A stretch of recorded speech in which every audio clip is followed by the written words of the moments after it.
Eu queria fazer uma pergunta para você nessa noite. Você tem um passado? Quem tem um passado aqui levando? Todas nós temos um passado, né, gente? Amém? Glória a Deus. Eu quero fazer uma segunda pergunta. Quantas aqui acreditam que Deus te chamou para algo muito especial? Todas nós temos um passado. No nosso passado, com certeza, teve histórias alegres, teve muito riso, muita alegria, mas também teve histórias difíceis, tristeza, dor, angústia, aflições. E por mais que a gente levante a mão e diga, eu acredito que Deus tem um propósito lindo para a minha vida, a grande maioria de nós, em algum momento da nossa história, pensou que a gente não conseguiria viver o propósito por causa do nosso passado. Por causa de dores, de aflições, de situações difíceis que a gente viveu no passado. E por mais que nessa pergunta você não tenha levantado a mão, eu preciso te dizer, eu amo que Jesus só chama pessoas com passado. Vira para a mulher que está do seu lado e diz assim, Jesus só chama quem tem passado. É cada passado que ele pegou, gente. Jesus pegou o povo com os passados mais perturbados. Então Jesus pegou assassino, matador, falastrão.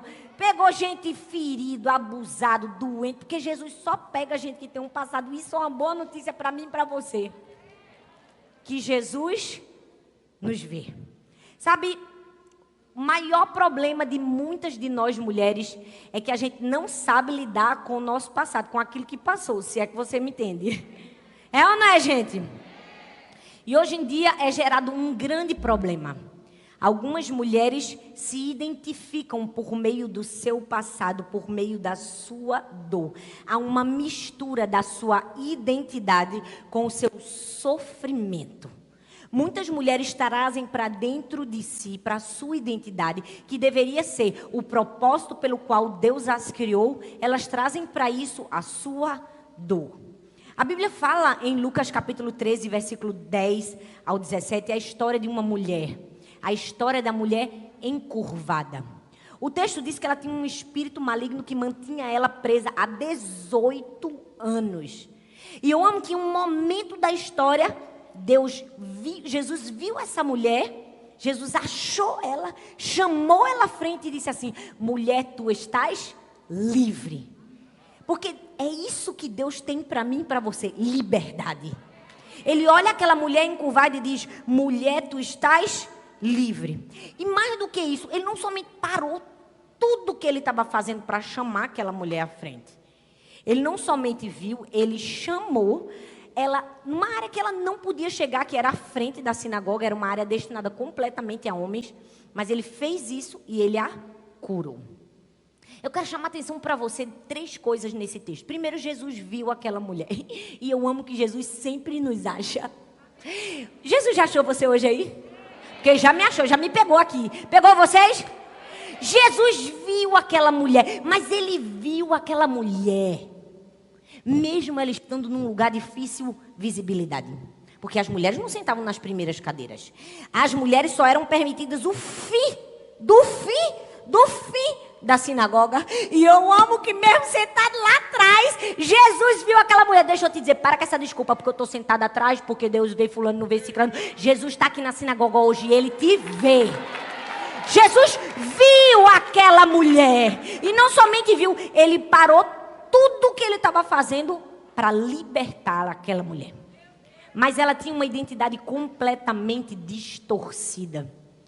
Porque quando os fariseus reclamam com Jesus porque ele vai fazer aquela cura num sábado, perceba o que Jesus diz. Ele disse assim, mas meu Senhor Jesus, quase que ele disse isso.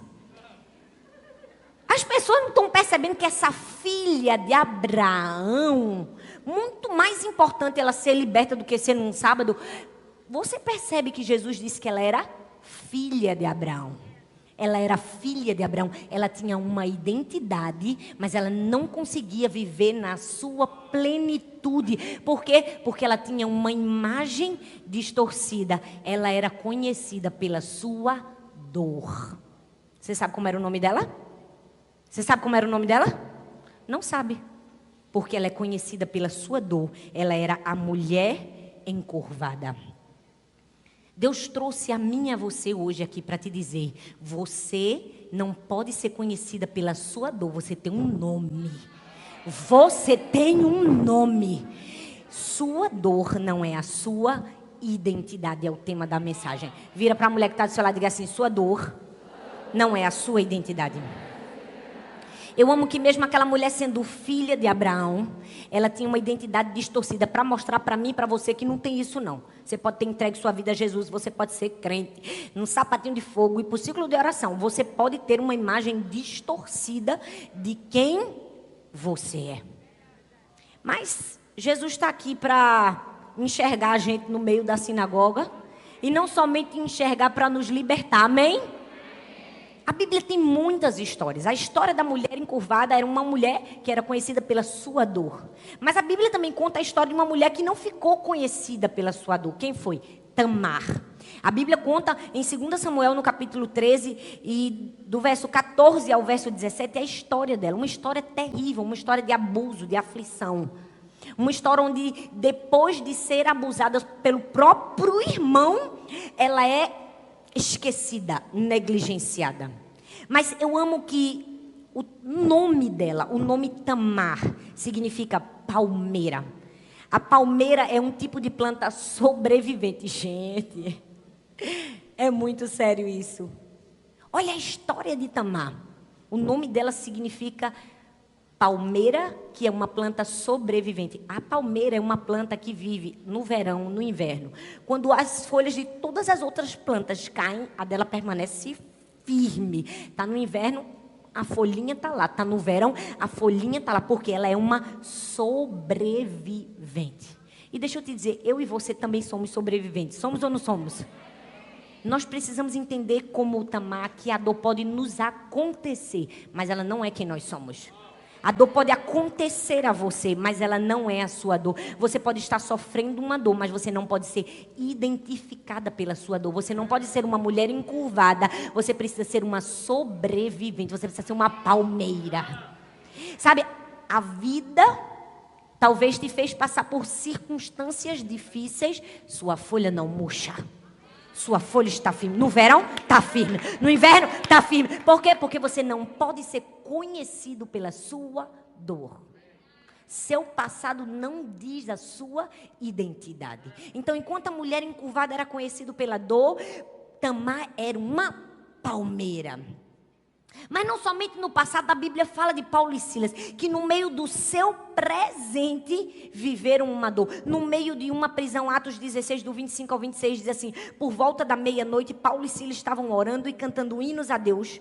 E os outros presos os ouviam. De repente houve um terremoto violento e os alicerces da prisão foram abalados.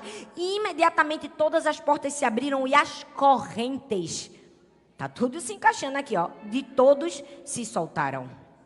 Eu amo que Paulo e Silas estavam no meio da dor, no meio da prisão, mas eles estavam totalmente ocupados com Deus. Porque quem está na dor, mas está ocupado com Deus, encontra alegria na dor. Eu vim aqui para te dizer, você pode estar no meio da sua dor, esteja ocupado com Deus, porque as cadeias vão quebrar. Se você estiver ocupado com Deus, se você estiver em sintonia com Deus, mesmo que você esteja preso, você não vai estar cativo.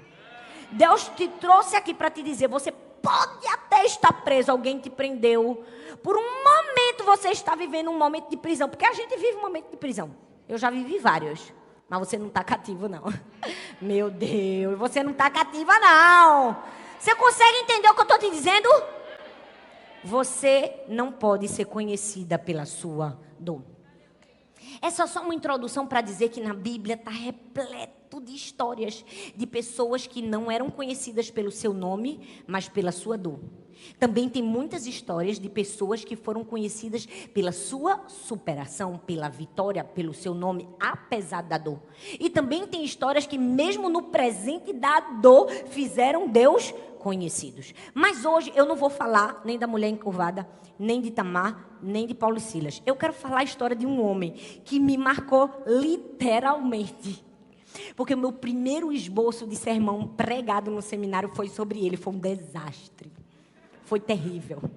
Eu preguei sobre o paralítico do tanque de Betesda. Mas muito animada do jeito que eu sou, eu estava tentando encontrar muitas coisas boas naquele homem. E quando eu preguei, eu só faltei dizer que ele era o suprassumo da fé.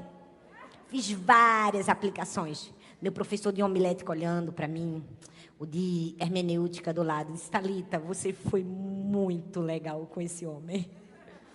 Mas você foi legal demais. Porque essas coisas que você disse sobre esse homem não são verdade. Ele não era tão bonzinho assim, não. Ele não tinha tanta fé assim, não. Você botou uma fezinha nele, Thalita. E eu nunca mais vou me esquecer. Eu disse: a próxima vez que eu me pregar sobre esse homem, eu vou meter o pau nele. Porque eu fui legal e quase reprovei. Agora é a minha reviravolta. Vocês estão preparadas? Meu Deus, vocês estão preparadas? É a minha revanche. Tudo que eu aprendi no seminário errando, agora eu vou consertar. Amém, minha gente? Hoje eu quero falar sobre o paralítico do tanque de Betesda. E quero falar de 3 momentos, 3 elementos para a gente encontrar a cura e não sermos conhecidas na nossa identidade pela nossa dor. Amém? O primeiro elemento que nós vamos falar está lá em João capítulo 5, versículo do 1 ao 7. Diz assim: algum tempo depois, Jesus subiu a Jerusalém para uma festa dos judeus em Jerusalém. E há em Jerusalém, perto da porta das ovelhas, um tanque, que em aramaico é chamado Betesda, tendo 5 entradas em voltas. Ali costumava ficar grande número de pessoas doentes e inválidas, cegos, mancos e paralíticos. Eles esperavam um movimento das águas. De vez em quando descia um anjo e agitava as águas. O primeiro que entrasse no tanque, depois de agitadas as águas, era curado de qualquer doença que tivesse. Um dos que estavam ali era paralítico, fazia 38 anos. Fala comigo, 38 anos. Quando o viu deitado e soube que ele vivia naquele estado durante tanto tempo, Jesus lhe perguntou: você quer ser curado? Disse o paralítico: Senhor, não tenho ninguém que me ajude a entrar no tanque quando a água é agitada. Enquanto eu estou tentando entrar, outro chega antes de mim. Eu vou passar um pouco do contexto histórico. Esse tanque era um tanque onde, como a Bíblia diz, muitas pessoas doentes ficavam ao redor, porque era a chance da salvação, era o tanque de Betesda. A Bíblia diz que quando as águas eram agitadas, e essa agitação via pelo próprio Deus, era o momento da cura. Então, o primeiro que entrasse era curado. Eu imagino o desespero de todas as pessoas que estavam ao redor daquele tanque. A Bíblia só relata a história desse homem e diz que ele estava ali há 38 anos, ou seja, se ele estava há 38 anos, com certeza tinha alguns que estavam há mais tempo do que ele, outros que estavam há menos tempo, mas todos estavam ali, vendo o futuro, a salvação, a transformação, na frente dos olhos, sem poder experimentar. Gente, é muita tortura, é ou não é? Imagina você ver sua chance de mudança, a chance que pode mudar a sua vida, vir outro na sua frente, mergulhar e pegar a sua vez. Era exatamente isso que aquele homem estava experimentando. E, na verdade, é exatamente isso que muitas de nós estamos vivendo. Nós estamos, talvez, à beira do tanque, achando que a gente está fazendo muito para ser curado. Mas, quando a água é agitada, a gente continua à beira do tanque. Quantas de nós estamos... mas eu queria ser curado. Queria nada, porque se quisesse já tinha mergulhado. Foram 38 anos de chance que você teve, você não mergulhou. E ainda quando Jesus te pergunta, você dá desculpa, ninguém me ajuda. Porque foi exatamente isso que esse homem fez. Eu amo que a Bíblia, nada está por acaso. Diz que existia uma multidão. Porque é assim, minha gente. Já percebeu que miséria gosta de companhia? Coisa ruim gosta de companhia. É ou não é, gente? Onde tem uma pessoa miserável, vai ter mais 10 junto dela. Onde tem uma fofoqueira, vai ter mais 10 sentadas do lado dela. Porque fofoqueira atrai fofoqueira. É ou não é? Nessa hora está todo mundo sem querer olhar para a mulher que está do lado. Meu Deus! Calma, que aqui não tem nenhuma fofoqueira. Só tem mulher cheia do Espírito Santo. Amém? Mas sabe, a primeira coisa que aquele homem não fez, precisava fazer, e que eu e você precisamos fazer, e o primeiro elemento é que a gente precisa do curativo. O que é que a gente tem que fazer com o curativo, pastora? É arrancar o curativo. Minha equipe nem abriu o curativo, só para eu abrir aqui fica mais chique. Gente, todo mundo tem um band-aidzinho, ou já usou um band-aidzinho, já ou não já?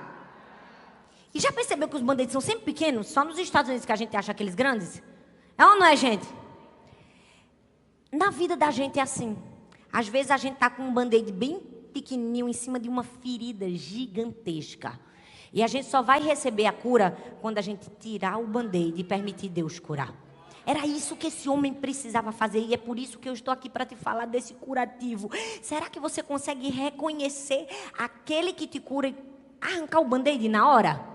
Porque aquele homem teve uma oportunidade que ninguém teve. Jesus estava ali na frente dele, aquele que podia curar. O que é que ele tinha que fazer? Rapaz, ele tinha que arrancar o curativo e dizer assim: estou aqui, sou eu, me chama.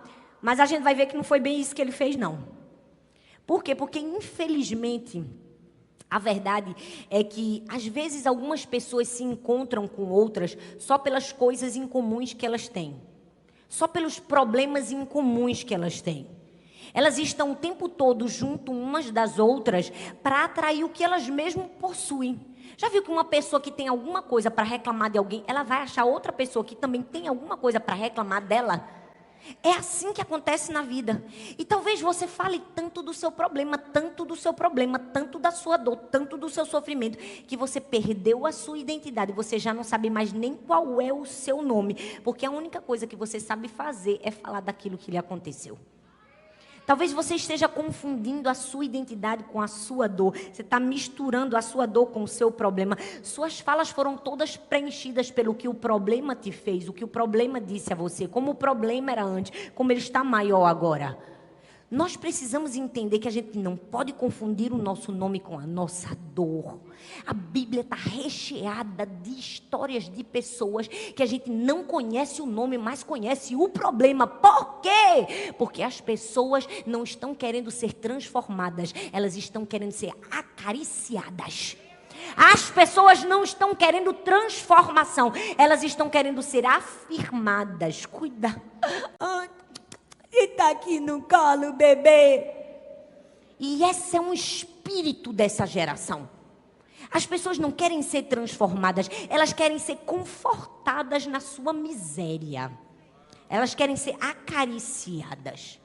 A gente tem várias histórias na Bíblia de pessoas que a gente não sabe o nome, mas sabe o problema. A mulher do fluxo de sangue. Não sabemos o nome, mas sabemos o problema. A mulher samaritana, não sabemos o nome, mas sabemos o problema. É ou não é, gente? O cego, gente. De João 9, a gente não sabe o nome, mas sabe o problema. A mulher adúltera não sabe o nome, mas sabe o problema. O leproso, a gente não sabe o nome, mas sabe o problema. O endemoniado não sabe o nome, mas sabe o problema. Qual é a sua escolha hoje? Ser conhecido pelo seu problema ou pelo seu nome? Qual é a sua identidade? É o seu problema? Talvez você está fazendo do seu problema seu cobertor de acariciamento de alma.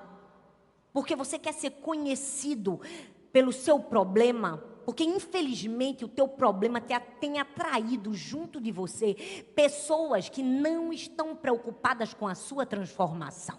Mas no momento que você tirar o curativo, você vai atrair a pessoa certa, você vai atrair Jesus. Quando você disser assim, eu preciso de cura, Jesus vai chegar até você. Eu me pergunto se talvez a gente tenha falado tanto da nossa dor, que nós temos sido definidos pela nossa dor, que a nossa dor se misturou com a nossa identidade. E o primeiro passo para você ser curado é entender que você tem um nome. Você tem um nome, seu nome não é a sua dor. E para ser curado, você vai precisar parar de confundir a sua dor com o seu nome. Fala, eu tenho um nome. Fala, minha dor não é meu nome.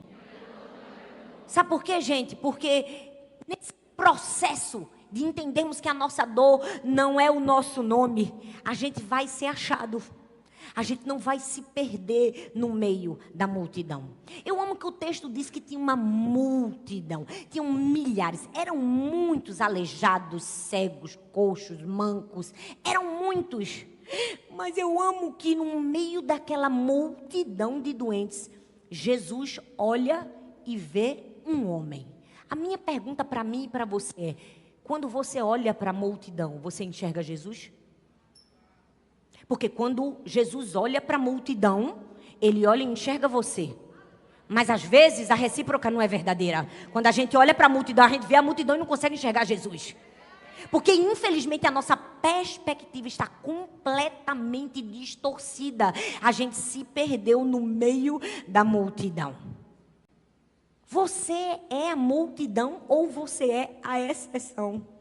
Gente, eu amo que quando Jesus chega no tanque, Jesus não olha para aquele homem e diz: ah, meu Deus, que peninha de você, deitado esse tempo todo aqui, 38 anos. Jesus não diz assim: deixa eu deitar aqui você. Não, vou deitar contigo. Eu não, meu Deus, que vida terrível que você teve. 38 anos, não, eu vou deitar com você. Não, a gente precisa criar uma hashtag. O esquecido, ninguém te jogou na água. Não, vamos agora superar todos os trend topics do Twitter e falar como é difícil a vida no tanque de Betesda. Meu Deus, eu te entendo. Eu te afirmo, que vida difícil. Eu acho que a gente deveria criar um grupo do mimimi dos excluídos. Foi isso que Jesus fez, gente. Olha bem o que Jesus fez. Ele olhou para aquele paralítico e disse assim: você quer ser curado? Meu irmão, o que tu estás fazendo aqui? E eu amo imaginar que se fosse nos dias de hoje ia dar problema. E eu não ia. Ia dar problema, gente? Jesus ia sair na capa dos jornais. Jesus Cristo não tem compaixão. E eu não ia. Ia se criar um grupo, uma bolsa especial para aquele homem. Porque ele foi uma pessoa excluída, cancelada pelo próprio Cristo. E eu não ia, gente. Mas eu amo que Jesus vai na contramão. Ele olha para ele e diz assim: e aí, meu irmão, tu quer ser curado? Agora, gente, para comigo e pensa. A pessoa paralítico há 38 anos. Uma pessoa olha para ele e diz assim: tu quer ser curado? Que pergunta! Isso é pergunta que se faça para um paralítico há 38 anos. É, né, gente? Mas Jesus tinha uma razão para fazer aquela pergunta. E talvez aquela pergunta dura e um pouco óbvia fez com que aquele homem enxergasse a Jesus ali na frente dele. Eu quero te dizer que a tua dor vai te fazer enxergar Jesus em outro nível. Não, você não está entendendo. Eu quero te dizer que a tua dor vai te fazer enxergar Jesus em outro nível. Talvez passava tanta gente junto daquele homem que ele já não escutava mais ninguém, ele já não enxergava mais ninguém, ele já não queria conversar mais ninguém. Imagina a gritaria. Quando a água era agitada, ninguém ouvia ninguém. Quando Jesus olha para ele bem sério e diz assim: tu quer ser curado? Ele conseguiu perceber Jesus. Às vezes a nossa dor vai nos fazer enxergar Jesus de uma maneira que a gente nunca tinha enxergado. Jesus não entrou no grupo dos mimimi porque ele não estava nesse tempo. Mas se ele estivesse, ele teria sido cancelado. Que falta de compaixão. Porque tem ovelha assim, que ela só quer ser lambida. É ou não é? Meu pastor passou por mim. Meu filho, seja curado em nome de Jesus. Pare de ser perebento. Ei, Jesus está olhando para você e está perguntando: eu só vim aqui te fazer uma pergunta óbvia. Você quer ser curado de verdade? Ou quer ficar 38 anos deitado chamando a atenção dos outros? Se você quer ser curado, você precisa entender que você não vai se perder no meio da multidão. Jesus vai te achar e você vai perceber Jesus. Sabe quando minha primeira filha faleceu, eu li um livro chamado Anatomia da Dor, de C.S. Lewis. É um livro denso, pesado, é um pouco pesado. Talvez eu não deveria ter lido poucos dias depois. Mas tem uma frase que me chamou muita atenção, que diz assim, ó: fiquei acordada a noite toda com dor de dente, pensando sobre dor de dente e sobre ficar acordado. Dá toda uma explicação complexa dessa frase, muito complexa.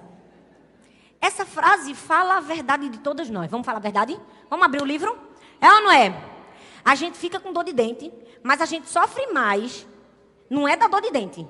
É de ficar acordado pensando que a gente está com dor de dente e pensando que a gente está acordado. É por isso que a gente não é curado. Porque a gente tem um problema. Mas maior do que o problema é o tanto que a gente pensa no nosso problema e o tanto que a gente é desgraçado por ter esse problema. É ou não é, minha gente? Eu estou falando alguma mentira aqui? Mas nós precisamos entender que a dor não nos mostra que a gente tem um Deus carrasco. A dor nos aproxima de um Pai amoroso. Quando você sofrer e quando um infortúnio aparecer na sua vida, porque pode aparecer, eu não estou rogando praga para ninguém. A Bíblia diz que no mundo tereis aflição, você pode ser crente consagrado. Porque eu sou assim, eu cresci no lar cristão, fiz tudo certo, eu achei que nada de ruim ia acontecer na minha vida. Aí, me casei logo, minha primeira filha morreu. Para Jesus dizer, fica na tua, que sofre quem eu quero que sofra. Tu vai sofrer. É assim. Sabe, se você estiver sofrendo e se você for apanhado por um sofrimento, você precisa entender que o sofrimento não é para mostrar que a gente tem um Deus carrasco, é para te aproximar de um Pai amoroso. Porque justiça seja feita. Quando a gente sofre, a gente conhece o mais puro significado do amor de Deus. Porque se fosse o homem, quando a gente procurasse alguém só na hora do sofrimento, ia dizer... agora, quando estava tudo bom, tu não me procurasse. Aí agora que está difícil, tu tá me procurando. Tá achando que eu sou o fim? A última bolacha do pacote? Eu amo que se fosse a gente, que alguém procurasse a gente só quando a coisa apertasse, a gente poderia dizer isso. Poderia ou não poderia? Porque o ser humano é ruinzinho quando quer ser ruim. É ou não é? Mas Deus não. Deus, a gente esquece Ele. A gente não fala com Ele. Quando o aperto vem, que a gente chega junto dele, a gente conhece um Pai amoroso. Então eu estou te dizendo aqui que a tua dor vai te aproximar de um Deus amoroso. Deus não vai bater a porta na sua cara e vai dizer assim, não fala mais não, porque você não orou comigo antes. Não, Ele vai dizer, vem filho, tem muita coisa para você aprender aí nessa dor. Você pode agradecer pelo Pai amoroso que Deus te deu? Você pode agradecer?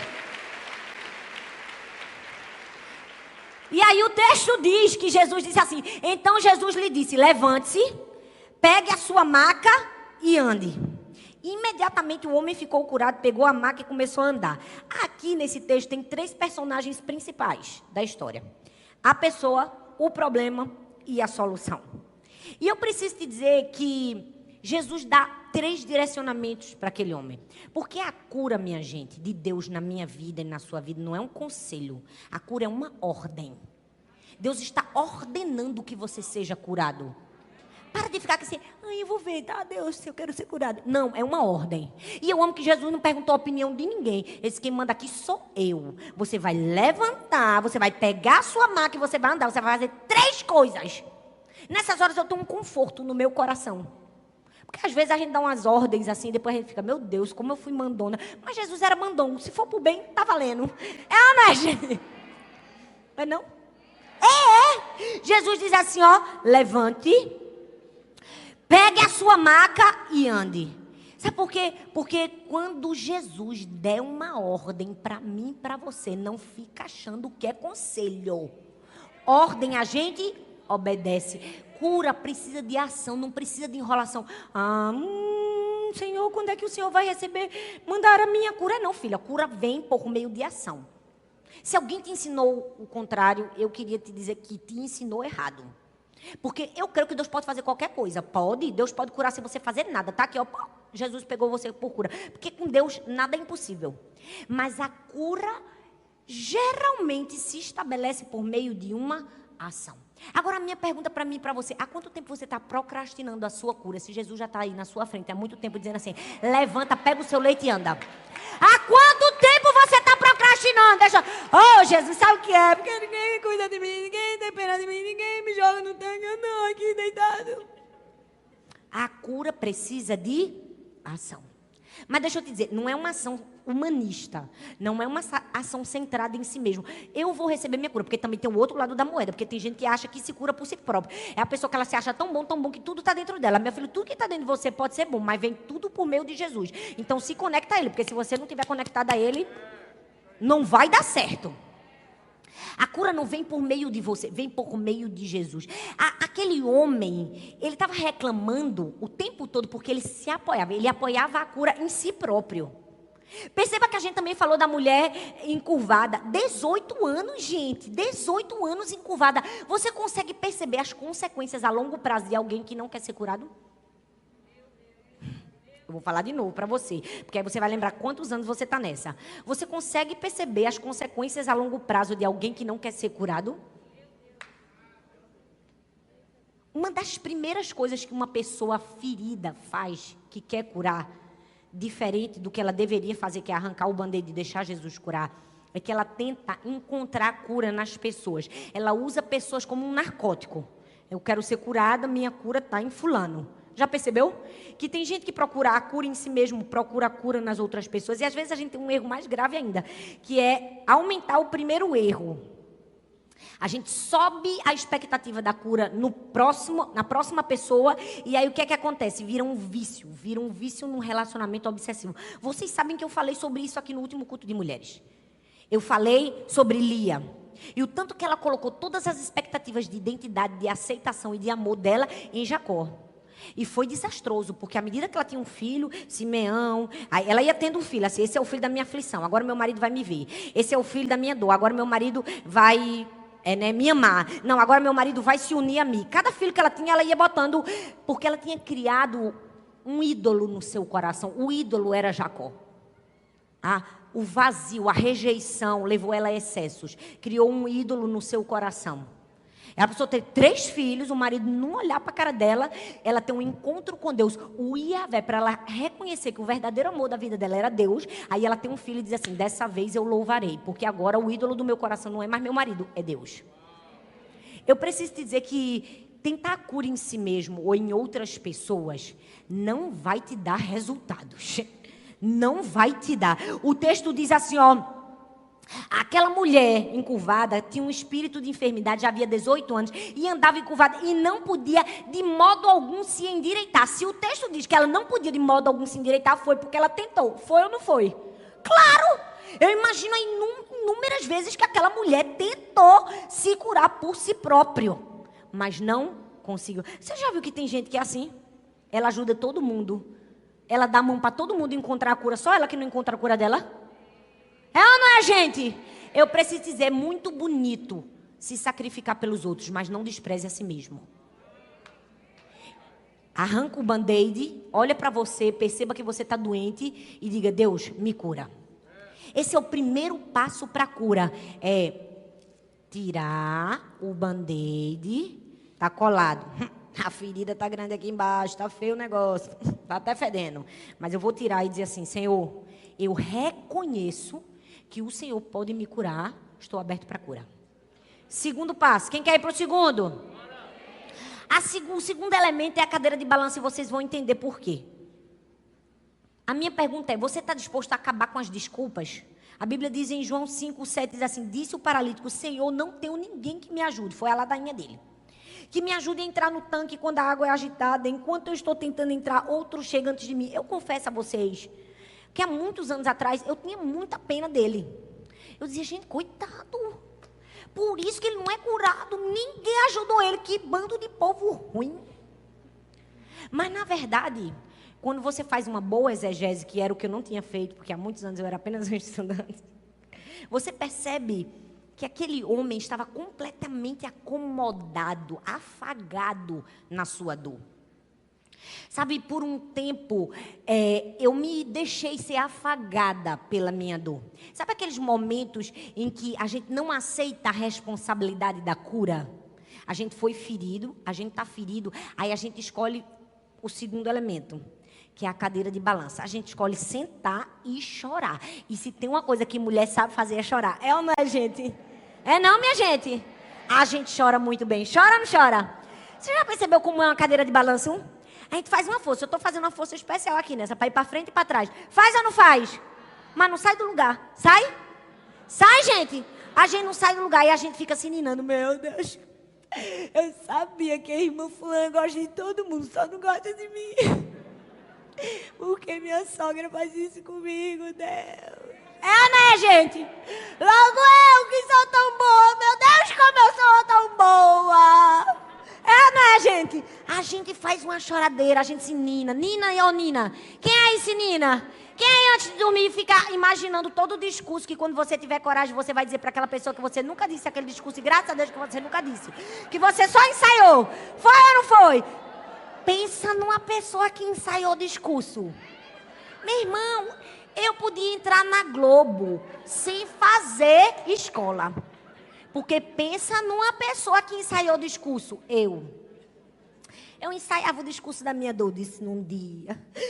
Que eu tiver uma coragem, que eu tiver uma chance nessa vida, também vai sair tudo que tá aqui, ó. Engasgada na minha goela. Porque a gente é crente, mas ainda tem, né, a carne querendo se manifestar. É ou não é, gente? É ou não é, minha gente? Vamos começar daí, quebrando. Hoje é o dia de quebrar. Vai quebrando essa impressão de perfeição que você tem minha. Que se tu vê aqui, menino, tem tanta coisa ruim. Sangue de Jesus tem poder. Eu não sei como é que Deus ainda tem paciência comigo. Eu fiquei um tempão me balançando na minha cadeira de balanço. Por isso que eu não era curada. Sabe por quê? Porque teve um dia que Jesus disse assim, Thalita, eu vi o que aconteceu com você. Mas eu preciso te dizer que o que eu fiz por você é maior do que o que aconteceu com você.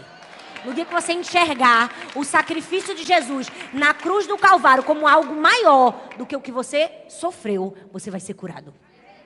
Você vai aceitar a responsabilidade da sua cura. É o segundo elemento. Você precisa sair dessa cadeira de balanço. Vira para a mulher que está do seu lado e diga, Deus está falando contigo, filha. Acorda aí. É para tu. Amém, minha gente? Oh, glória a Deus. Você precisa aceitar a responsabilidade da cura. E eu preciso te dizer que aceitar a responsabilidade da cura parte da premissa de aceitar a dor da recuperação. Vou te dizer que ser curado não é fácil não, viu? Ai, eu quero tanto ser curado. Tu não sabe o que tu está pedindo para Deus. Ser curado é muito difícil. Porque ser curado vai fazer você aceitar a responsabilidade da cura, mas também a dor da recuperação. Sabe por quê, gente? Porque a maioria das pessoas pensam que o sofrimento é muito grande e se esquecem que a recuperação é maior. Uma vez eu vi a história de uma mulher que se machucou e machucou o joelho num acidente numa pista de esqui.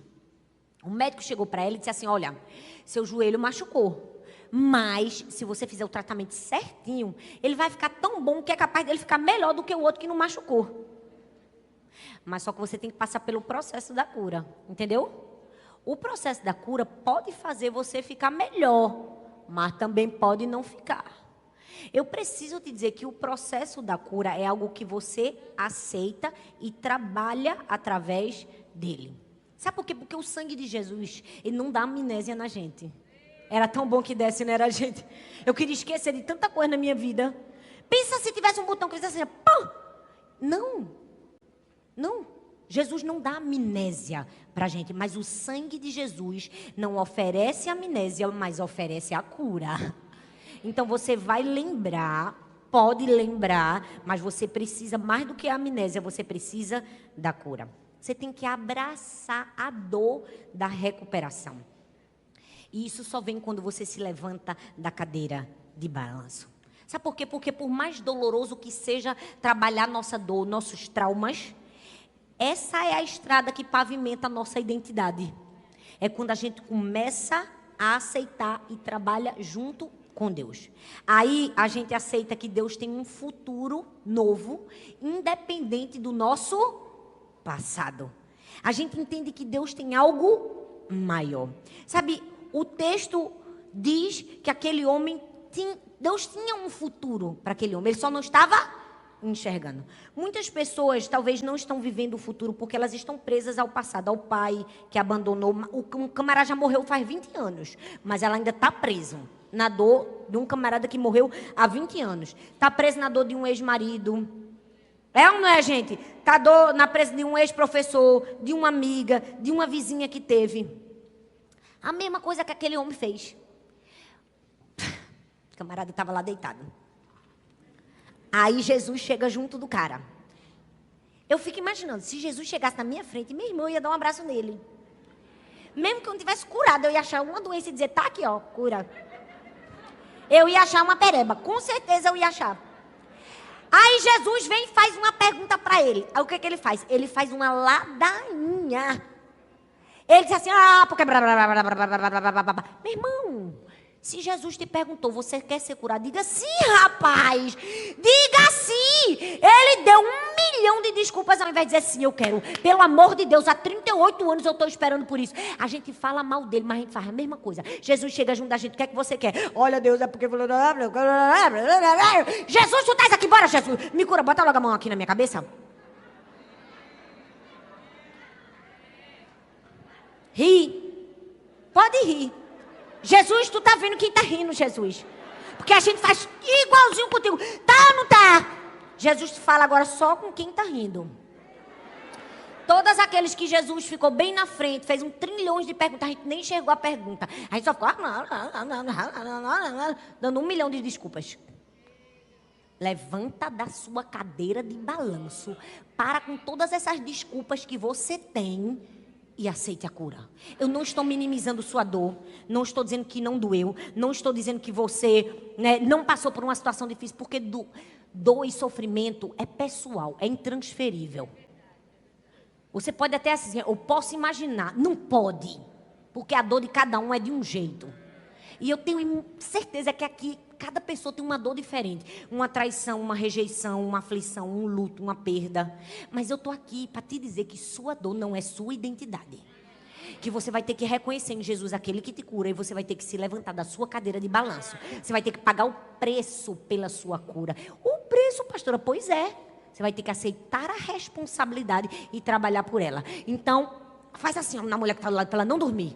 Que já é a 3ª pregação. E diga assim, ó. Para de desculpa. Eu tô igual aquela psicóloga do rádio. Para, sua doida! Hoje eu tô igual a ela. Para, mulher, levanta dessa cadeira de balanço. Oh, o sangue de Jesus tem poder na tua vida. Levanta aí, dá uns 3 pulos aí, gente. Levanta, gente! Vira pra mulher que tá do seu lado. Para de desculpa, rapaz! Levanta dessa cadeira! Oh, meu Deus! E por fim, o último elemento é o tapete. Este que está aqui no chão. Vocês estão conseguindo enxergar, gente? Olha bem para mim. O tapete. Você consegue carregar o tapete? Olha bem para mim aqui, ó. O tapete é como se fosse a maca. Sim, mas mulher gosta, viu? De um moído. Tá bom, gente, já deu. Já acordou. João 5, do 9 ao 11, diz assim. Imediatamente, fala comigo, imediatamente. O homem ficou curado, pegou a maca e começou a andar. Isso aconteceu num sábado. E por essa razão os judeus disseram ao homem que havia sido curado. Hoje é sábado, não lhe é permitido carregar a maca. Meu Deus, sempre tem um fariseu para perturbar a vida da gente, é ou não é?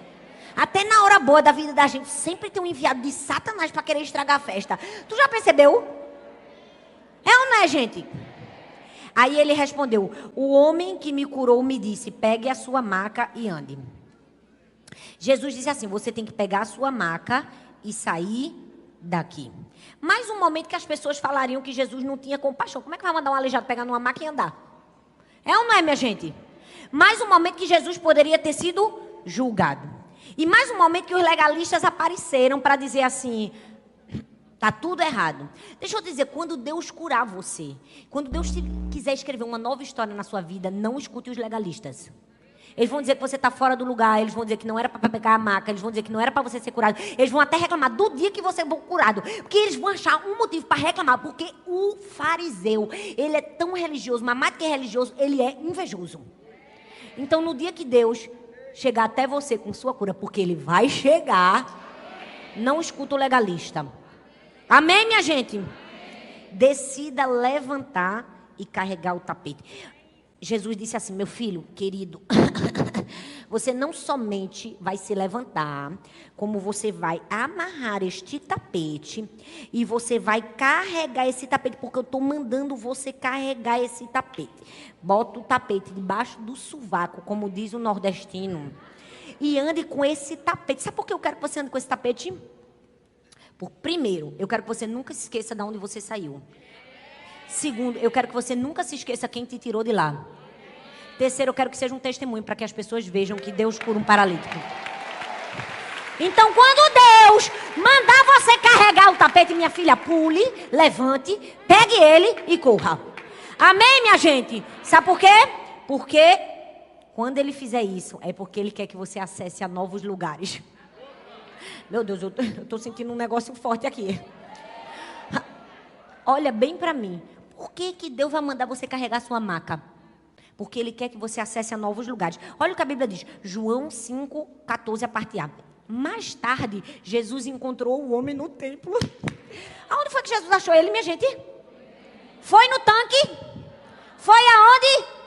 Foi no templo. Eu acho isso fascinante. Porque aquele homem tinha levantado do tapete pela primeira vez. E aquela era a primeira vez que ele tinha ido ao templo. Sabe por quê? Porque a cura de Deus para você vai te fazer acessar lugares que você nunca acessou. Por que você tem que ser curado, minha filha? Porque Deus quer te levar a lugares que você nunca foi. Porque Deus quer te fazer conhecer pessoas que você nunca conheceu. Deus quer te expor a coisas que você nunca foi exposto. Esse é o motivo da sua cura. Você consegue compreender? Jesus está curando você porque Ele pensa em você e pensa em outras pessoas. Quando você é curado, você acessa lugares que antes você não acessava. Se você for curado na sua identidade, você vai acessar lugares que você não acessava antes. Eu um dia perdi minha carteira de identidade no avião. Desci do avião num voo em conexão. Eu tinha que pegar outro voo. Cadê minha carteira de identidade? Estava no avião. Minha filha, eu voltei. Eu chorei, eu implorei. Eu só voltei me ajoelhar na frente da comissária. Eu digo, eu preciso da minha carteira.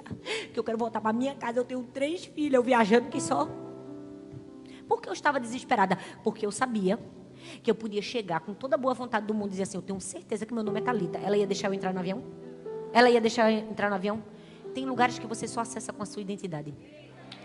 Ei, você precisa ser curada na sua identidade para acessar os lugares que Deus preparou por você. Ah, não, mas eu não quero não, tá tão bom aqui. A vista do tapete tá boa. Eu até gosto dessa miséria acariciada. Tem gente que é assim. Mesmo que tu goste, mesmo que tu esteja acostumado, deixa eu fazer um pedido para você. Mulher, seja curada pelas próximas gerações. Eu vou falar de novo. Seja curada pelas próximas gerações. Porque quando Deus nos cura, Ele quer nos curar para tocar e alcançar outras pessoas. Pensa pelo menos nos outros, porque o que a gente está vivendo hoje, sinceramente, gente, é um problema geracional. O inimigo liberou, e se liberou no Brasil, foi com mais força. Um espírito de vitimismo generalizado. E infelizmente muitas pessoas estão passando às próximas gerações isso. Deixa eu te dizer, você precisa ser curado pelas próximas gerações. Você já viu uma árvore genealógica? Com certeza seu filho já desenhou na escola.